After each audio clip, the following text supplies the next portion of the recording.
This is widely considered to be the first horror movie ever made. It's a French short film running for just 3 minutes. It features all the usual horror stuff: violence, skeletons, ghosts, and bats.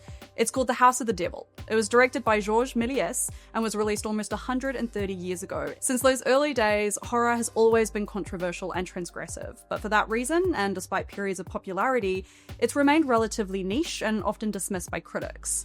Friday the 13th, the final chapter, is 90 minutes of teenagers being strangled, stabbed, impaled, chopped up, and mutilated. That's all this movie is just mindless, bloody violence. Over time, though, that has changed. In the last decade especially, horror feels like it's finally getting the critical respect and mainstream popularity that fans of the genre always felt it deserved.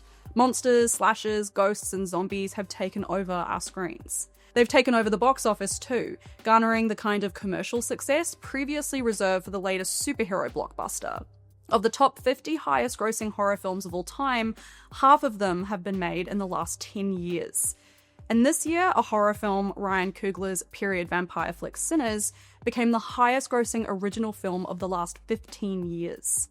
The Conjuring Last Rites, also released this year, smashed records to become the highest-grossing entry in the Conjuring franchise, which is already arguably the biggest cinematic universe, second to Marvel, of course. It's not just these big-budget Hollywood films making waves either.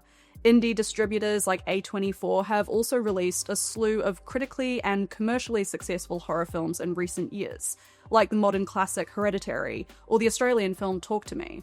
Production company Blumhouse's low-budget model has churned out sleeper hit after sleeper hit. Creep, The Black Phone, and of course Get Out come to mind. This all got me wondering, why now? What is it about the current moment that's making audiences flock to the cinema to be intentionally terrified? After all, it seems a little counterintuitive for so many of us to want to feel scared. How can you watch this shit over and over? Shh! A 2021 study conducted during the COVID-19 pandemic might provide a clue. The study, led by Dr. Colton Scrivener, found that fans of horror films exhibited greater resilience during the pandemic, and fans of prepper genres like post-apocalyptic horror or zombie films were both more prepared for and resilient to the pandemic. The same cohort was also associated with a greater interest in pandemic films during COVID. Remember everyone watching Contagion?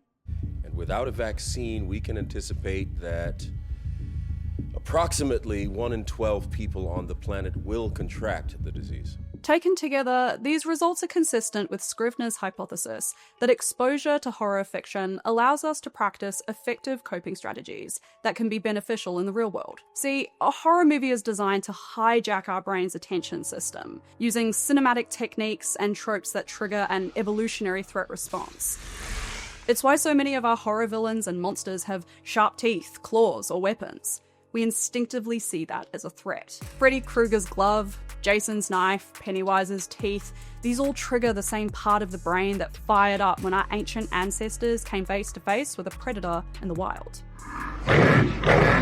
Crucially, this works particularly well on more anxious people, since they're already operating in a heightened state of vigilance towards threats. The idea is, if you're already feeling anxious and you sit down to watch a horror film, the anxiety doesn't go away, but it now has a face. It's the killer watching through the window, the zombie running towards you, the monster in the basement. You attach your anxiety to the threats on screen, rather than suffering through the generalized anxiety many of us feel in our day-to-day. It's also an exercise in control. When we engage with an anxiety-inducing film at home, for example, if Leatherface chasing Sally in the Texas Chainsaw Massacre gets too intense, we can just turn the lights on, hit pause, or just turn it off. We're much more in control of our feelings and triggers than the involuntary and uncontrollable experience of anxiety brought on by the real world. Then, at the end of the film, we have overcome the threat and our nervous system rewards us with a release of endorphins that makes us feel relaxed and refreshed. In other words, there's a kind of emotional purging that comes with watching a great horror film. By immersing yourself, you feel and express emotions that you would normally be forced to bottle up in your everyday life, and you do so in a safe, controlled environment. The stress of bills piling up, your boss frustrating you, the fear, the grief, the anxiety all comes out through the screen.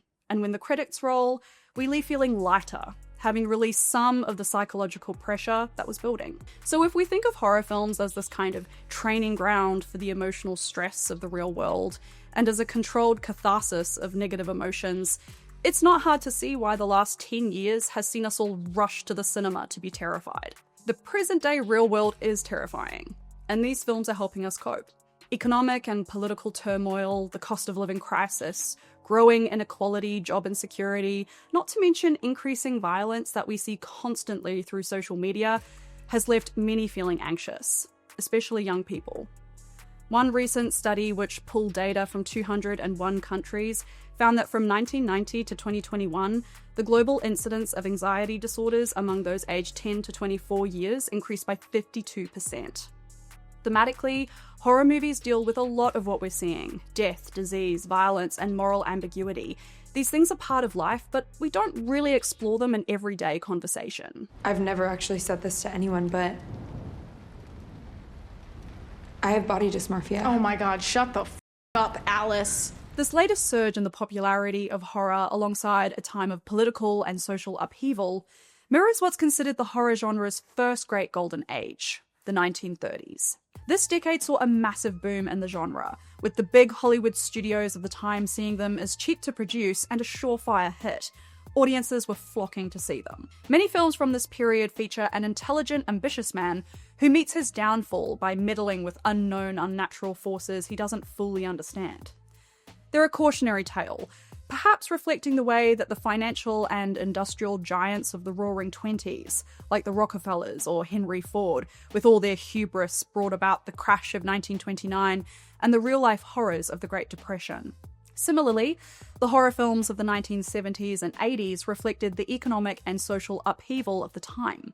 Dawn of the Dead, with its shopping mall setting, was reflective of the emergence of consumer culture. The slasher films of the era, which involved a masked vigilante attacking young people, can be read as mirroring the conservative attitudes of the Reagan era. Kids in films like Halloween, Friday the 13th, or Nightmare on Elm Street are punished for their promiscuity and drug use. In many ways, watching horror films can function as a kind of exposure therapy, helping us build resilience for the horrors of daily life. Legendary horror director Wes Craven summed this up perfectly when he said, "Scary movies don't create fear, they release fear." Whenever we sit down to watch a horror movie, we're using fantasy to process reality. It's a contradiction, but an extremely human one, and one that's more needed than ever.